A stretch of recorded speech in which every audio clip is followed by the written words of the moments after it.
Well, good day, everybody. Welcome back to the channel. Well, today's going to be a combination of mail time plus looking at a bunch of Joe's junk. So an unplanned event happened today. My wife decided to clear out some of our storage shed stuff in the backyard, and I got to sift through bins of stuff dating all the way back to the 1970s, even in high school, and late 70s when I was in the Navy. So it was like a trip down memory lane. I usually, when I do these things, I'll show you something in front of this camera, and then I'll cut in some B-roll from an overhead camera that I shoot later. But instead of doing that, I'm going to be using my B-roll camera live, hopefully right off camera here, and I'm just going to hold stuff up to that, and I'll cut to it in the edit. And so what I have to do now is do a clap so we can synchronize the audio in the edit. Okay, let's do this. Well, let's see. First of all, let's get into mail time. Recently, I got another zine from Letter Gothic. I've received several of these already. Letter Gothic is a very fun zine, and it is handmade, and it is the classic Xerox copied kind of zine, I guess every month. This time I got some really cool stickers, and I have a decoder wheel. So the island of Puerto Oscuro, they have a radio station that broadcasts all kinds of interesting music 24/7. Oh, that little chirping noise is my neighbor hits the alarm on his truck repeatedly because he's afraid it's going to get stolen. Anyways, so this is a decoder wheel for figuring out what time of the days and weeks different genres of music are played on that radio station, which I thought was very cool. But anyways, if you guys want to get into Letter Gothic, I'll leave a link down below. It's a very cool zine. It comes out once every month or two, I guess. Anyway, so that's one item for mail time. The other thing is we got a letter from our friend Javier in Huerpa Valley, California. He sent me a great letter right here. He's now in high school. And you might have seen that I posted a short little happy birthday greeting to Javier. But he was also running for treasurer, and I guess he won the position because he's the only one that ran for that office. So congratulations, Javier. You figured out one of the essential principles of politics in America. Run for office, whether you're uncontested. That's a real important thing to do. And then we got a nice little letter from our friend João in Portugal. Let's see, he sent me a nice letter that was typed on a Hermes baby with italic typeface or script typeface. Let's see if that one or the other. What do you guys think? Italic or script? Anyway, that was a very cool letter. And then he also included, he also gave me some letter writing paper, by the way, the same kind that I can use to write my own letters. And then he did a one-page, I guess these are pre-made, it looks like. These are adhesive envelopes. You basically type on the envelope on one side, and then you fold it up and fold the flaps in, and then it becomes its own sealed envelope, which is very cool. And then our friend Javier also sent me a letter that was done essentially the same way with wax seals, and it was done in this kind of folding method that I had illustrated in one of my recent videos. And he did a letter like that, which I thought was very cool. So more and more people are kind of discovering these folding letters into their own envelope things. Let's see, was that the extent of mail time? No, there are two more letters that I have not opened. This one is from Lonsbury in East Durham, New York. And of course, we were going to open this on camera. And by the way, I like to use my serrated shears because it leaves a nice little serrated edge to the envelope, which is kind of cool.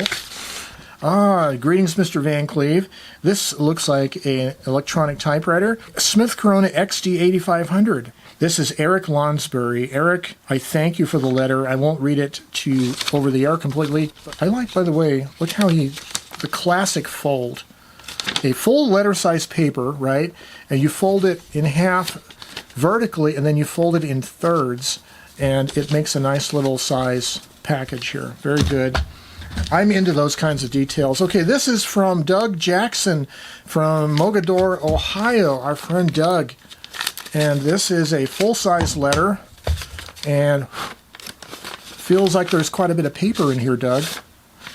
You know, whenever people send me large letters, I feel obligated, like I have to reciprocate. But oh, look at this. This is a tome. Look at this, people. There is, how many letter pages is that? Look at that. Four pages, and it's kind of 5 pages, and it is really nice looking typing, and it's some nice printing, kind of a forest scene on this letter.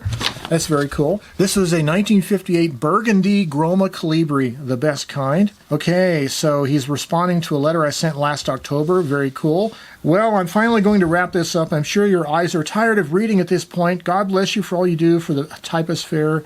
It's very much appreciated here. God bless you, Joe. Well, thank you, Doug. I appreciate your faithfulness to watch these silly videos that I put out. A couple other things.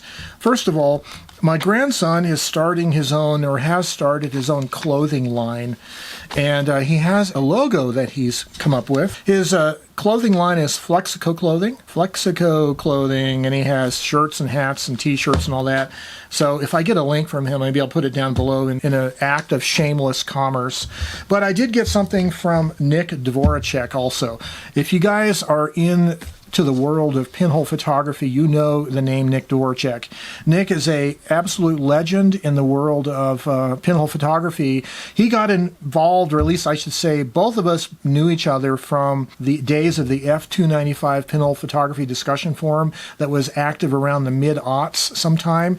And what Nick has done is he has perfected the art of making cardboard cameras. He has these templates that you can print out onto adhesive label paper. What he has done, he's not only sent me a letter, a 2-page letter handwritten on the backs of 2 of these camera templates that you stick to cardboard, but he sent me one of the cameras. This is the Evil Cube camera. It is a 120 roll film medium format camera made from the cardboard box of a Tomatin Scotch whiskey box. The feature of this camera is it has 2 pinholes. There's one in the middle with a pull shutter, and then there's one on the upper part that gives you front rise, so you can make vertical buildings with parallel lines. And then there is a little pull on the back to look at the frame numbers on your 120 roll film. 2 knobs made from the wooden cork tops of whiskey bottles, and a tripod bushing, rubber bands to hold it together. And I'm going to be putting this through its tests with some 120 film that I just got from Freestyle Photo. But in the meantime, I had to share with you guys a print that Nick made from this very camera. In fact, Nick is a very skilled black and white pinhole photographer, and he's been spending his spare time in the last decade and a half or 2 decades documenting his world in the north central part of the United States. And I appreciate what you do, Nick, and I thank you for sending me the camera, and I will try to do it justice by running a roll through it and try to make some nice photographs and make a video about it. Okay, so before we get to the subject of the junk stuff that I took out of my bin here, I did get one thing on the road when I was on my recent road trip, and I haven't done a video about it. I'm not sure if I will, per se. I probably will, but just to give you a sneak peek, it's a nice little pouch, right? And it has, well, first of all, it has a metal stylus. Look at that nice little metal stylus. And the metal stylus goes into a little sleeve on the pouch. But in there is the Tasco Pocket Arithmometer, and you use the stylus to add and subtract, and you pull the little bail up here to clear your numbers. So I'll be doing a review of this little calculating device in the near future. I have a couple others like this, but it was a cute little object. And then I also got, priced for 95 cents at a thrift store in Idaho Falls, I got a little Japanese Soroban Abacus. And this one is Japanese made, but it is more of a child's Soroban, and the beads are plastic, not hardwood, but it still uses the basic construction methods that the Japanese use, but with a little bit of reinforcements from metal gussets on the corners, little brackets, right? So, kind of cool. This adds to my Abacus collection, and also, I spent the last 36 hours sitting at my computer screen working on a PowerPoint presentation for a talk that I'm going to be making in September about the Abacus at a local library. So that should be either very exciting or very boring, depending on what you think of it. Okay, so I had this storage bin, actually a couple storage bins in our storage building in the backyard. My wife went through it today, said, you need to take these 2 bins and go through them. This is one of the things I found. Okay, this is a remote control, infrared remote control. It is an RMT 312. Now, is that not one of the most wonderful objects of 1980s industrial design you've ever seen? Look at the style on that remote. This is a remote to a Sony SL2500. And you might be asking yourself, what, Joe, is that Sony SL2500? And the answer is, it is a Betamax VCR. But it's not just a Betamax. It was Sony's first front loader. Very slim line, very advanced, years in advanced before VHS ever came out with anything equivalent. Anyways, the remote control, I still have it. What a wonderful piece of design. I mean, Sony doesn't make remotes nearly this nice looking these days. So it just reminded me, it took me back to the days of the 1980s when they made such cool looking stuff. Not that I'll ever use it per se. Okay, here's a subject of another video that I'm going to be making. My friend Bill Teft gave me several circular slide rules, and I'm going to be doing a review of those. But in one of these boxes was the Picket, along with the owner's manual. And a circular slide rule is like a linear slide rule, but it uses circular scales. How cool is that? This is a little small circular slide rule that is compact enough you can pretty much put it in your hip pocket, I think, and carry it with you. So I've had this since high school. Probably got it at Holman's, I'm guessing, where my friend Bill Teft used to work, by the way. Okay, what else do we have? Well, we have a couple round to-its. So if you have somebody in your life that wants you to do something, just give them this and say, I'll get around to it, but here, you can have a round to it also. Okay. Back in high school in the early 70s, this was a brand of letter writing paper that I used to commonly use. This was the King Script by Mead Products. This was a Mead product. These unlined letter writing pieces of paper, tablets. I actually have something drawn in here. If this gives you an idea of where my mind was at in high school, I was into geodesic domes, Buckminster Fuller, inflatable structures, balloons, airships, all the other stuff that most high school kids would be into at that day. Not really. Okay, so I took computer programming in high school in the early 1970s, and when my dad found out that I was taking computer programming, he came home with this envelope. Dad worked at Sandia Base for the Defense Nuclear Agency. He worked in the Field Command Cataloging Department, where he had helped set up the system, the inventory of parts making up the nation's nuclear weapons. That's what he did for a living. He brought home this. This is a IBM punch card reader and coder little device. And what you do is you take one of these IBM punch cards, and this is actually represents, I think they had 80-something characters on them. I can't remember. This represents a line of code, probably BASIC or Fortran. You can see my little scribbles of what each character means up on top, right? And there's actually 80 characters per line. So this is one line of computer code, right?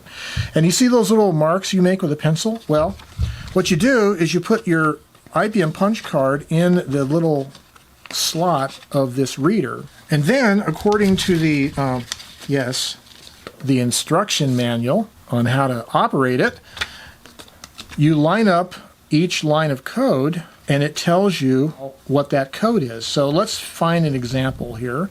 So there's the letter M, and you'll see that there's a mark here and there's a mark here on this row. And that indicates, this mark up here indicates you want to use the green row. And the green row for this mark is the letter M. And that's what I have written here. That is the code for the letter M, those two marks.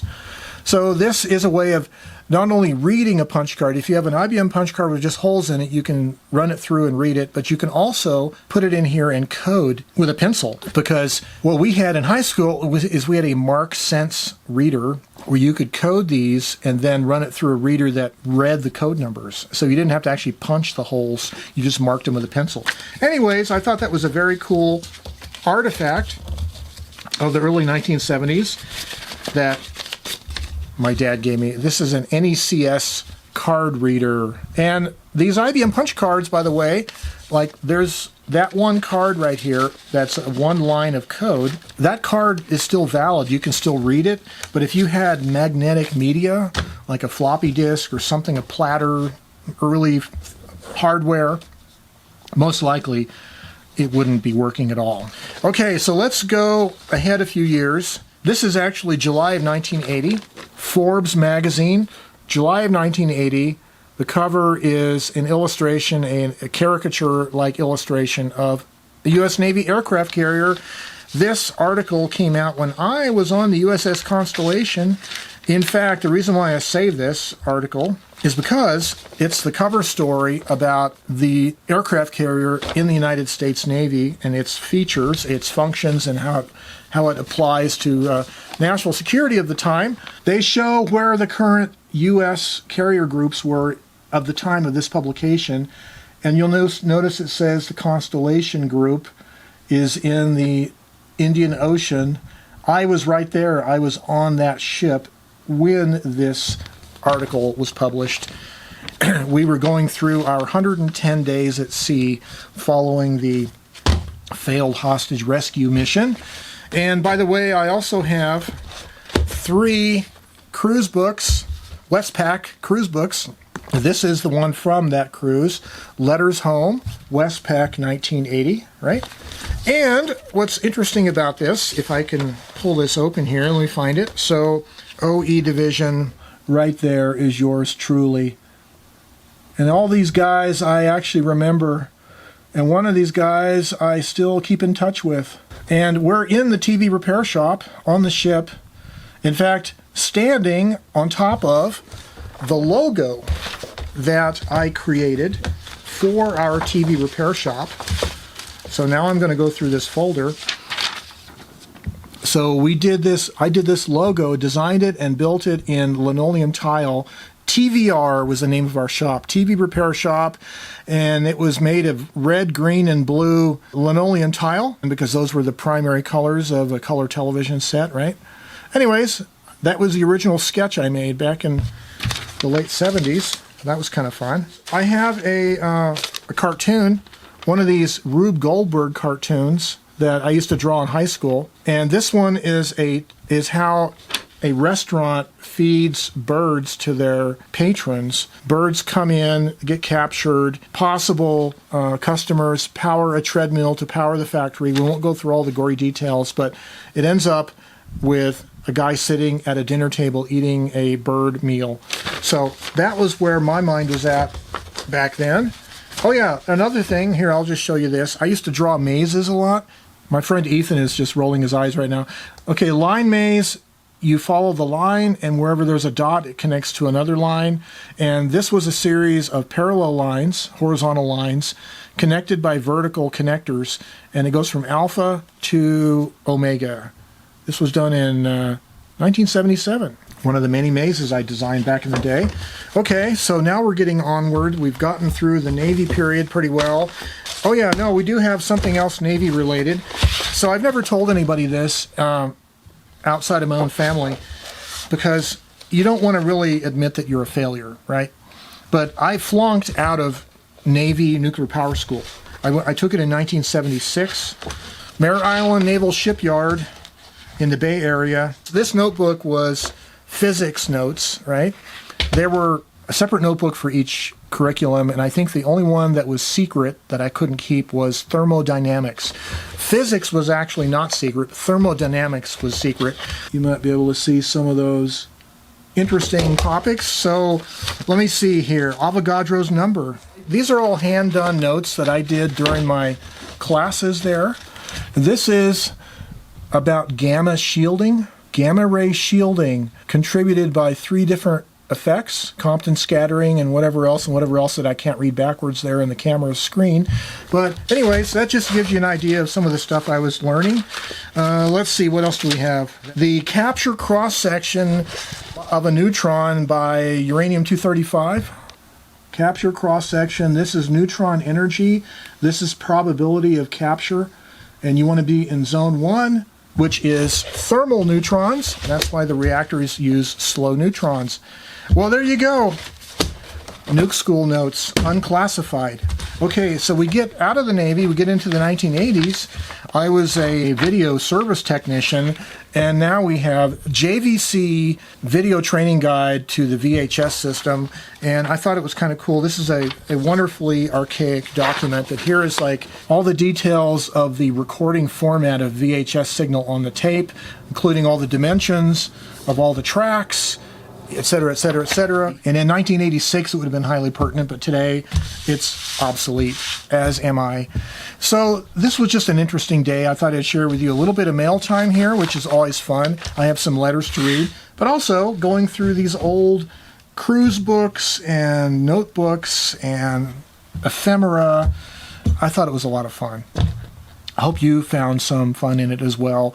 And as I was telling my wife, there were some of the things I found that I'll get rid of, but a lot of it I'll probably keep until I die. And then I told her she can bury it with me, and she said, yeah, but you're getting cremated. And I said, okay, I guess you can burn it with me then. So that's really why we keep stuff, is for the memories, right? But don't let the load of ephemera that you've collected over the years load you down. We have to get rid of stuff, as do I. Well, just when I was ready to finish the edit, start rendering and upload it, my wife walks in and says, hey, mail time is not done yet. You have another package. I have a big package from Vincent Sclafani of Astoria, New York, and I don't know what this is. Mail time is not done yet. Well, the airplane stamp at the top of Vincent's letter is absolutely gorgeous, and the typing is absolutely gorgeous. He typed it on the 1939 Corona Standard, very similar to mine, and he's been collecting other typewriters, including a brother-made XL 747 and a Royal KMM.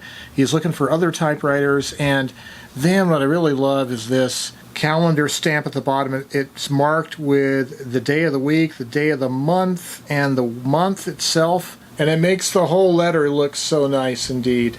So Vincent has a friend who was a cabinet maker and worked at American Airlines in the 1940s, and he found a few of these in one of his shop aprons. And so look at these classic pencils with the logo and even the black old eraser on the brass ferrule. This eraser will never erase anything, but what a classy looking old pencil.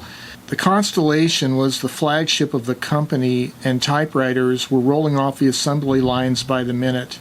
And look at this wonderful drafting vellum printed with the Phelps Dodge Mining Corporation and this graph paper. You can imagine what they would have used this stuff for. A whole pack of this looks so wonderful, and even inside this portfolio sleeve. What great paper. I'm going to have to find a special use for that. Thank you, Vincent, very much. I wish you the best. Stay creative. Have yourselves a great day. Bye-bye for now.